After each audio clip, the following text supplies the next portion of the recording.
Good afternoon, welcome back to my channel, and this is going to be a VR to the Retro Bear. I think it came from Pieces of 8-Bit. I think his name's Andy, Pieces of 8-Bit, and it's a big fat review of 2024. I've been meaning to do this video for a while. I've just been procrastinating over it because I wanted to answer all the questions and write them all down and everything, and I was just getting lost in my head, so I just thought I'll just run the video and just go with it and just pick things as I go. Very off the cuff. But I did write down I just wrote down the points. Got a couple of things kind of lined up to show, but I just want to get this video done because there's a lot to kind of talk about, I guess. So anyway, the 5 points was top 5 pickups, top 5 events, top 5 revisited games, top 5 new games, and then top 5 things that I've learned. So top 5 pickups. So I don't really have 5 things in mind that pops up into mind, but the first thing that I've remembered throughout the year is what the guys got me for my birthday, which was absolutely fantastic. And I was just blown away. We've got see, I don't have anything ready. So we got a nice birthday card here from the guys. It was all signed by a few guys from the community, which was lovely. And I'll be keeping this in here forever if I can get it back up there. Oh, bugging it, it's fell. We'll get it later. So they got me a lovely birthday card. They got me this big book. So it's a bitmap books book, massive, big, thick, from Ants to Zombies. So it's like all the horror games from way back in the day, way back in like ZX Spectrum kind of Commodore 64 kind of era, all the way up to like nowadays. So chuffed to have this. It's a fantastic big book, man, honestly. It's absolutely brilliant. See, have you seen there? It's got what do you call it? A Plague Tale. A Plague Tale's in there, so it's Plague Tale Requiem, so it's pretty up to date. They also got Shadow of the Ninja Reborn for the Switch, which I have played and finished. Absolutely solid game, but lovely graphics. But it's just absolutely solid. Like I know the guys will probably just trolling me because I'm not a big retro gamer, because retro games are just too hard. That's the reason I don't play retro games.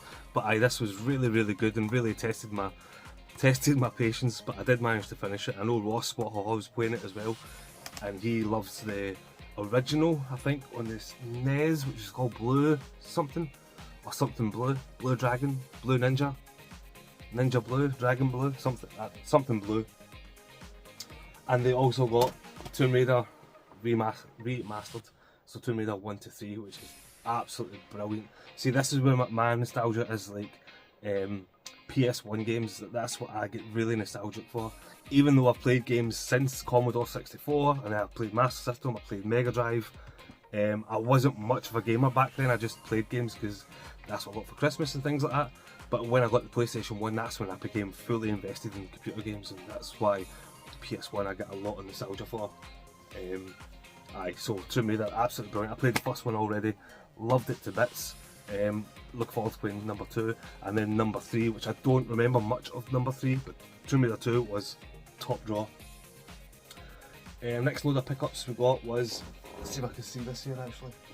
Dad and Marcus will be raging. If it's not here in 2 seconds, I'll just tell you what it is. Nah, don't see it. But the next kind of pickups was from Generation Pixel. He gifted me 2 absolutely fantastic games this year. He gifted me Alone in the Dark, which is a great survival horror, very back to basics survival horror. There's no like new tricks or anything like that. It just knows exactly what it is, and it plays fantastically. Loved it. It was a great story. The 2 kind of overarching stories between Edward and what's her name, Emily.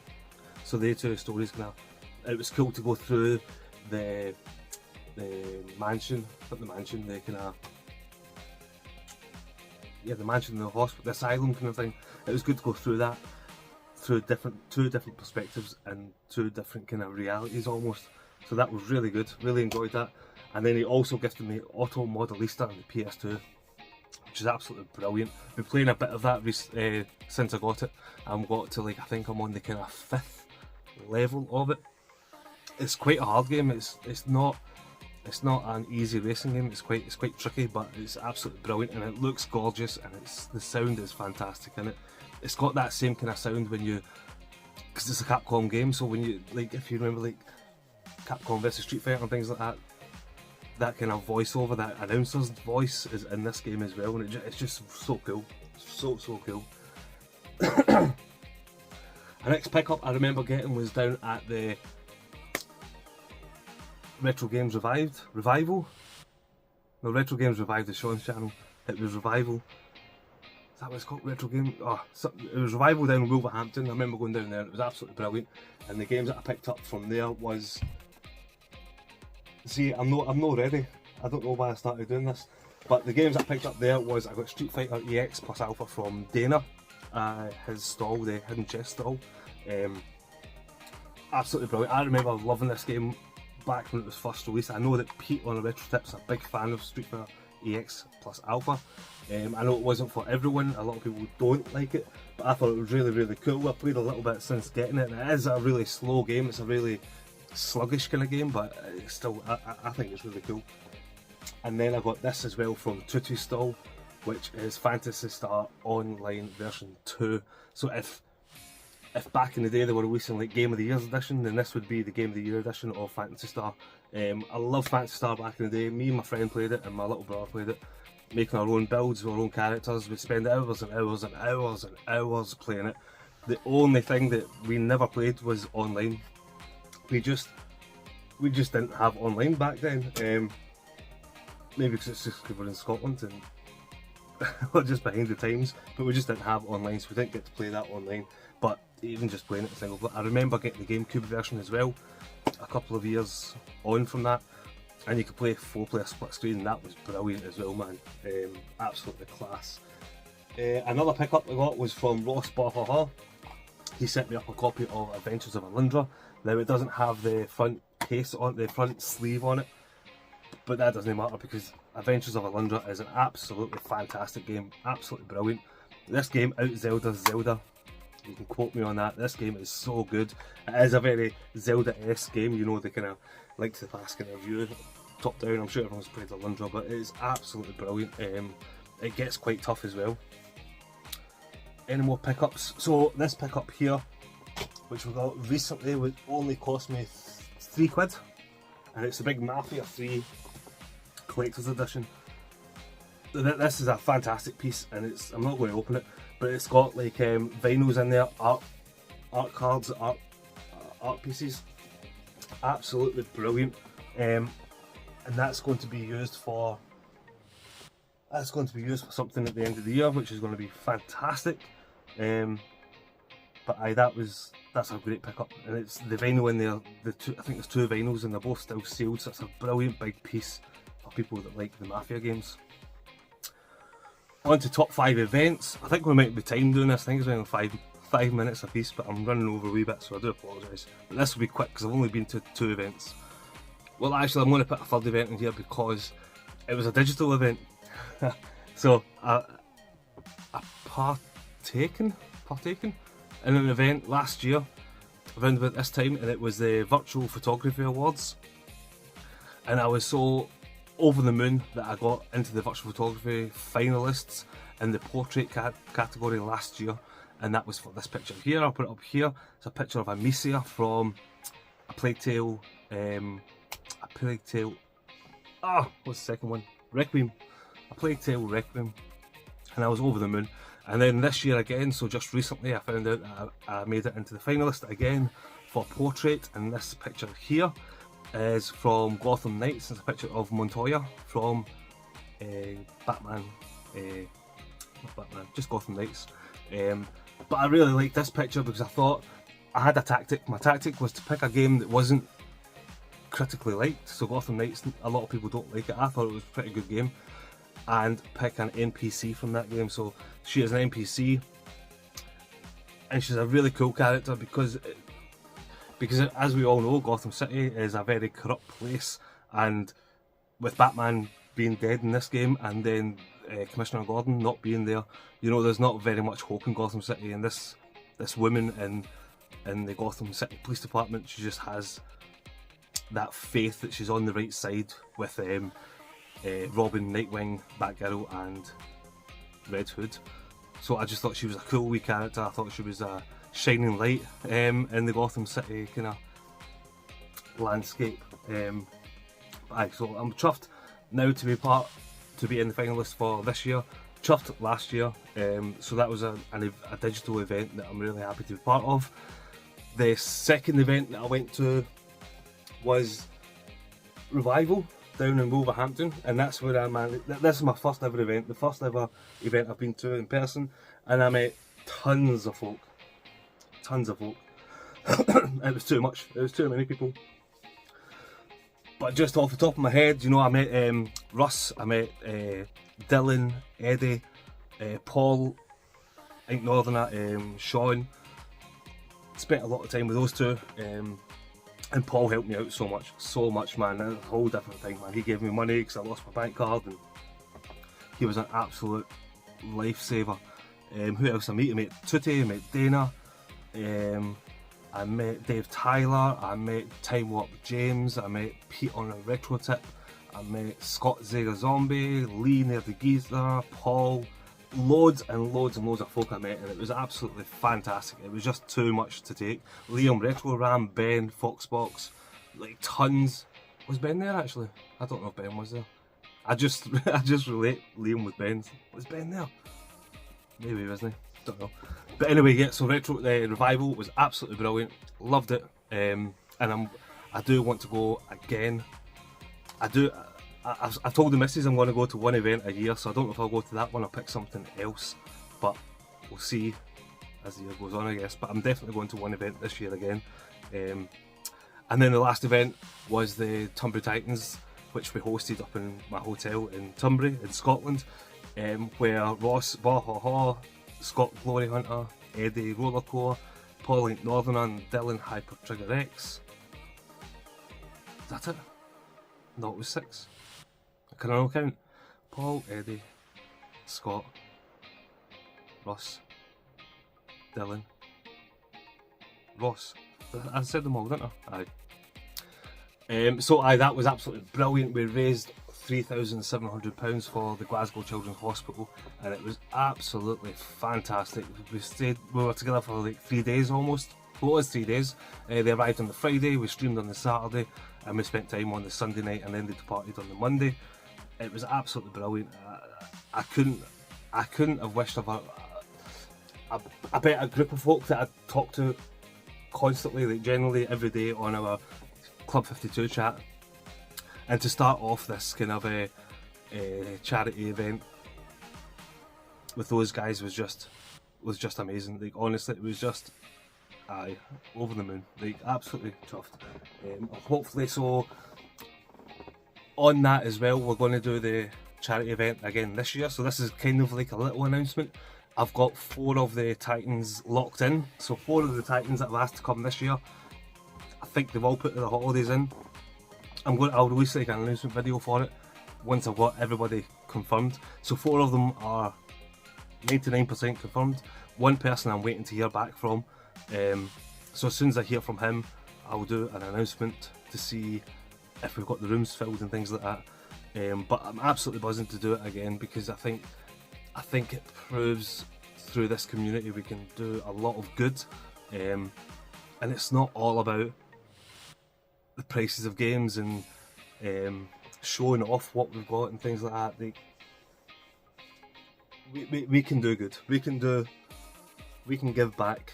It's not all about us, if that makes sense. It's not all about what expensive games we have in our collection. It's about what we can give and what we can offer to less fortunate, often terminally ill children. Aye, it's a lot. But anyway, that's my top 5 events. We'll move on because I don't want to get stuck on that for too long. Top 5 revisited games. Jesus Christ, I should have wrote stuff down. So, Shadow of the Colossus, absolutely fantastic game. Loved it to pieces. This year I played it.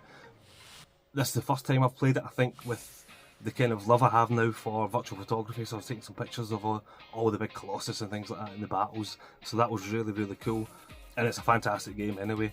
And just recently, the creators making a new game. So the games that he's made so far was Ico, Shadow of the Colossus, and The Last Guardian. So now we've got a new game coming from him, which I'm absolutely buzzing for. What other games did I revisit? I revisited Returnal. So I revisited Returnal to get the platinum, and then I revisited it again to get 100% on everything with the DLC. It's such a replayable game. I absolutely love Returnal. People are always sick of me talking about it. But the thing with Returnal is, and I've heard Eddie talking about it, you just can't really get into it. Like that was very much me at the start. Like I couldn't really connect with it, and it wasn't until Dave Tyler told me just give it a proper go, and you'll soon get right into it. And I did. I gave it some time, and it just swallowed me and just took over. I absolutely love it. So thanks, Dave Tyler, for that. Another game that I revisited was Alan Wake 2. So I revisited Alan Wake 2 to play the Twilight. What's it called? Oh, what's it called? The Night Springs DLC, which is kind of like the Twilight Zone of Alan Wake universe. So Night Springs DLC, and then went back and played the Lake House DLC as well.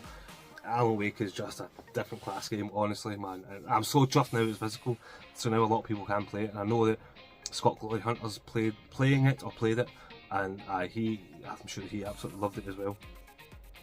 What else did I revisit? The Order 1866. Love The Order 1866. It's one of those games that will never be remade. It's lost in the history. You can only play it on the PS3 now. But the potential that game had was just unreal. Like it had such a rich lore that I just wish they could go back to it and just give us a bit more of it. Another revisited game, I'm trying to think, what else did I revisit last year? Shadows of the Damned.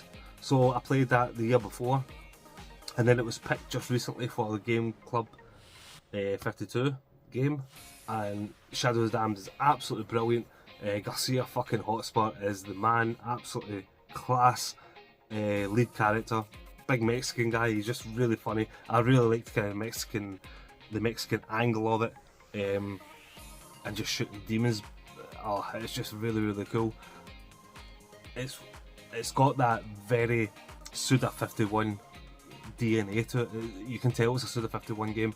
I wanted to look into it, but I wanted to know if Takeshi Miike was involved in it, because I know he's involved in No More Heroes, and this is a game that very much could have been influenced by Takeshi Miike, which is if you don't know, is he Korean? I think he's a Korean movie director. He did things like Ichi the Killer.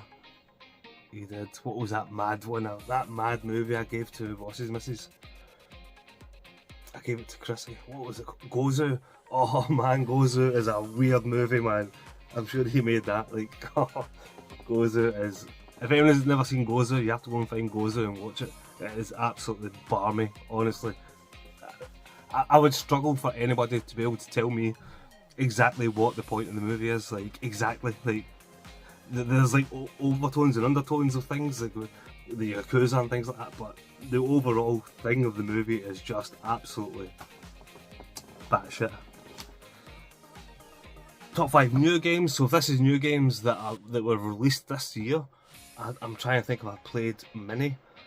Stellar Blade is stellar. It is absolutely fantastic. I got that on Father's Day, and I kept it sealed until October because I was waiting for photo mode, because I'm that sad. I'm just that sad a person. But I really wanted to play it in photo mode, and I wasn't disappointed, man, because the photo mode was fantastic. It had so much features and you could do so much with it. In terms of like the technical aspect of it, like zooming in, zooming out, changing the filters. It was just brilliant, man. Like blurring backgrounds and changing the hue of it, and there was so much little details you could control in the photo mode that any of the pictures you could make exclusively for you. Like you could tell that was your picture. But apart from that, the game itself is just brilliant. It's very near Automata, and it's quite telling that they got that DLC where they had a crossover, which I think is a very cosmetic thing. It's just cosmetic items you get. But it really is a near Automata game almost, but it is absolutely fantastic. I loved it. Another new game I played this year was at the end of the year, so after Christmas. Spoiler alert for the Christmas pickups, which I still haven't done. I've just not really had the time to bloody do videos. But Warhammer 2, Warhammer 40k, Space Marine 2, amazing game as well. Like it's just exactly what I wanted it to be. It's exactly what I expected it to be. It didn't do anything new, but that's not detrimental to it. It's exactly what, like I said, it's exactly what I was expecting. I put it in. I was expecting to be a big burly man just smashing aliens, and that's exactly what you do. Like, you just go around smashing up all the big alien hordes, and it was so much fun.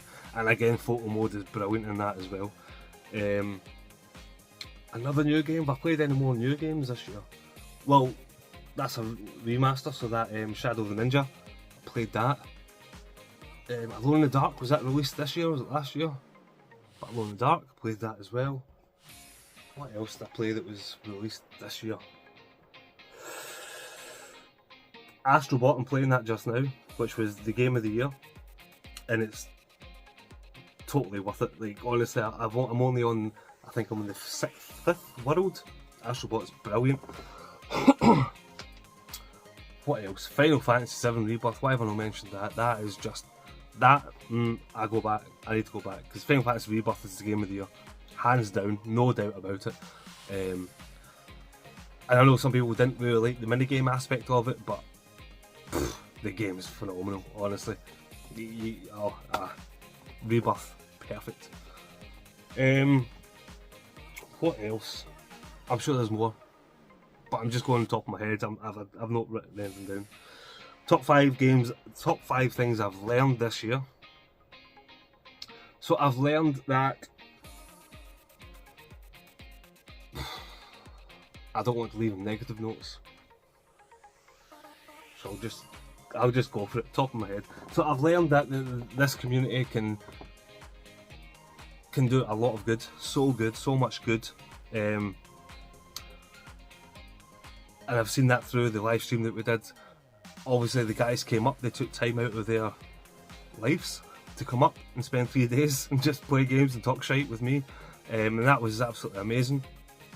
And sorry, I've got to mention Chrissy, Jess and Laura and Claire.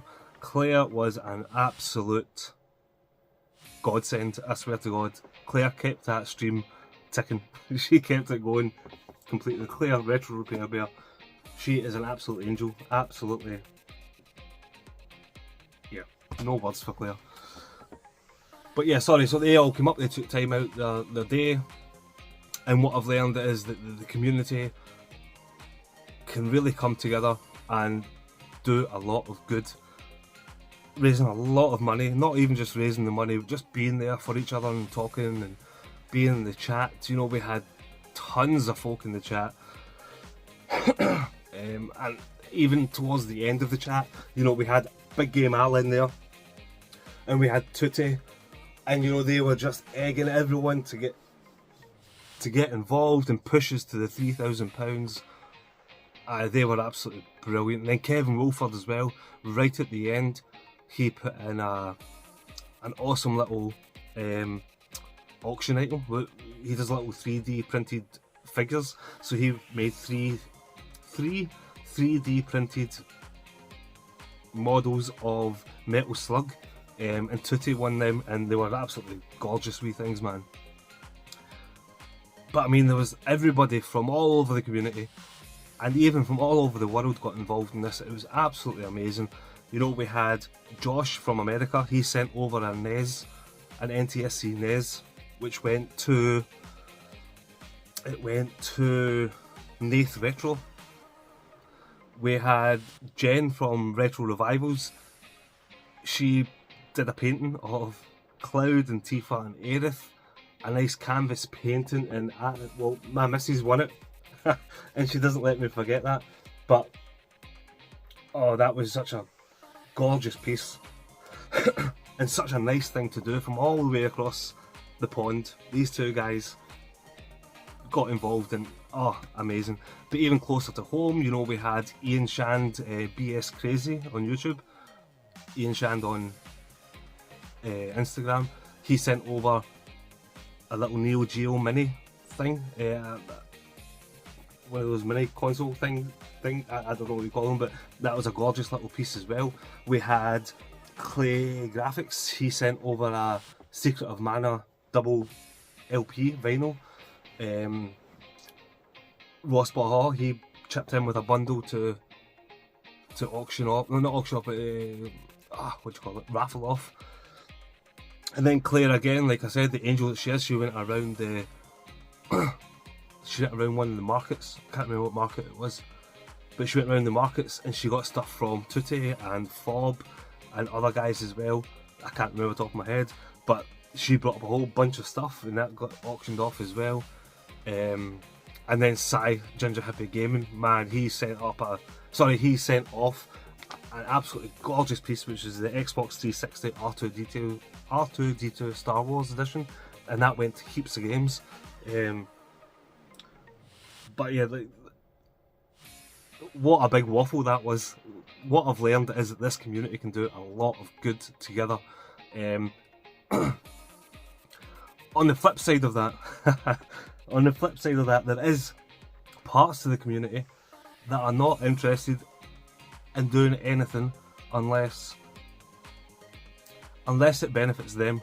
And what I mean by that is, and I've seen people mention this on Twitter and things like that. I've seen people mention it in YouTube videos that they used to follow people, but once they got to a certain level of YouTube famousness, I guess, then they just stopped talking to them, things like that, which I think is an absolute crying shame. But what I've learned is we don't need those people, is what I'm trying to say. Those people, if they want to hit their subs target, fair play, go for it. You go ahead and you do what you need to do. But yeah, in the terms of doing good, we don't need people like that, to be honest with you. And I think it was either Clay or it was Nathan that mentioned, because I mentioned before that some Facebook pages were blocking like my announcements for the charity. And I get that you're not meant to promote your channel, but I wasn't promoting my channel, I was promoting the charity. And people were blocking it and saying, no, we don't do self-promotion. And I would get back to them and I'd say, listen, this is not self-promotion. I don't care if people subscribe. I don't care about any of that. I just want a lot of people to get involved to make as much money as possible. And they were like, no, it doesn't really serve a purpose. And I was like, whatever, man, like whatever. And I think it was Clay or Nathan, one of them two, said that you didn't need them anyway, which is very, very true. There was a lot of people that said that they would send like a video of support and things like that, or mention it and things, and they didn't. And these guys were huge tubers, and I don't want to mention who they are because I do still quite like them, but a little bit disappointed that they didn't do it because it didn't really service them. I think that is the only reason they didn't do it, because it doesn't service them, it doesn't get them likes or clicks or subs. Or I'm being very negative now, but that's just how I feel. That's what I've learned last year.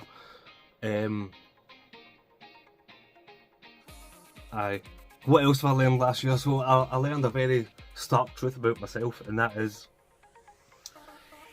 and this is why I don't have retro as part of my name on YouTube, is that I don't really play retro games. I'm not into retro like a lot of people are.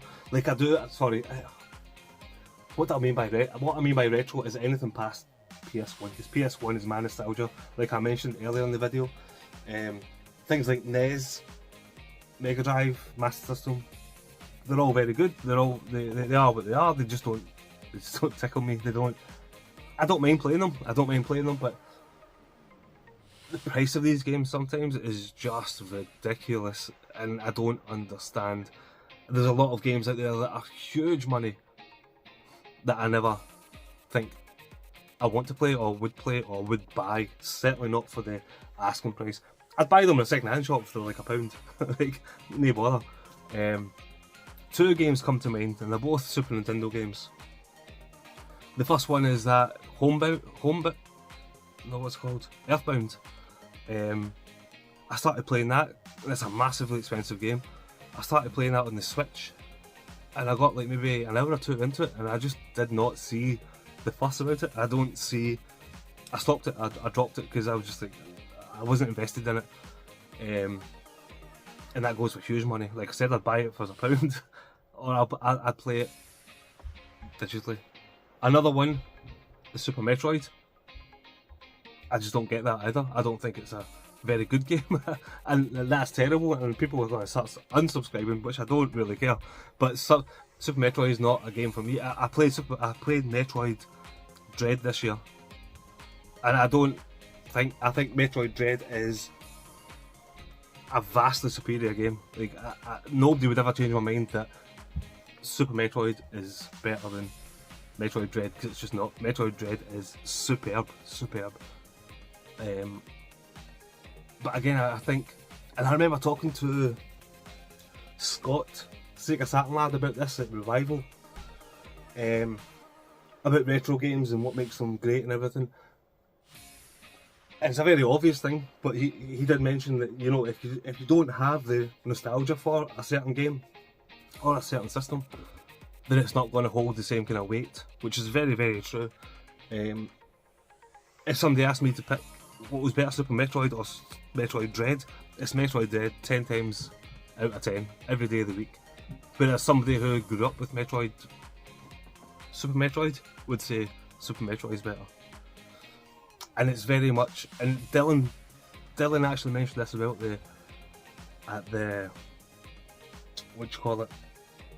stream. We're talking about GoldenEye. Like, these are very nostalgia tinted glasses. People are saying, "Oh, GoldenEye is the best first person shooter," and it's just not. Like, it's good, and it was good, but it's been bettered. It's been bettered by Time Splitters in the next generation. It's been bettered by the earlier kind of CODs, like Modern Warfare 2. What a game that is! I love Modern Warfare 2. But yes, that's what I've learned. I've learned that it's okay to not play retro games, and I've learned that 90% of this community is wonderful, and they all get together and they do things, and there's that little 10% that are only in it for themselves, that don't want to get involved with what the majority is getting involved in, kind of thing, if that makes sense. But anyway, I've blathered on for just over half an hour. I'm sure I went over the time, so I do apologise to, I think your name's Andy, Pieces of 8-Bit, and I apologise to Russ Retroware. 3 guys I want to tag in this. So who do I want to tag? Gee whiz. We'll tag, I'll try and not tag the Titans. Oh, I know, so I want to tag Big Game Al. I'm going to tag Heaps of Games. I'm going to tag Dad and Lads. I'm going to tag Retro Ed UK, and I'm going to tag Feed Me Chicken. So I'm tagging 5 folk. So get your VRs up. 5 top 5s for you guys to go on with. If you want to, you don't need to. But anyway, cheers guys, thanks very much, bye bye.